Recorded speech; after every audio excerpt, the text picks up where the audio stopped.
मटमुगाच्या सांडग्याची भाजी चवीला की नाही लय भारी लागते आणि सोबतीला अशा उन्हून चपात्या असल्या तर काय शेवटच हो. मग या की खायला. आणि कसं बनवायचं चला की बघूया. तर आज पुन्हा एकदा मी घर बसल्या ऑनलाईन छायाकाट.com यांच्या वेबसाईटवरून मटमुगाचे सांडगे, गव्हाचे सांडगे आणि बाजरीचे सांडगे ऑर्डर केले होते.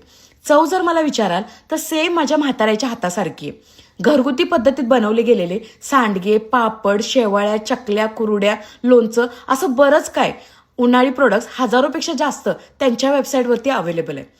ग्रामीण आणि शहरी भागातील गृहोद्योग करणाऱ्या महिलांना त्यांचे होममेड आणि क्वालिटी प्रोडक्ट्स इतर शहरातील ग्राहकांना विकण्याची सुविधा उपलब्ध करून देणे आणि महिलांना आर्थिक सक्षमीकरणासाठी छायाकाट.com यांच्या माध्यमातून हे स्टार्टअप सुरू करण्यात आलंय. तर तुम्ही सुद्धा त्यांच्या वेबसाईटवरती जाऊन लावा हजेरी.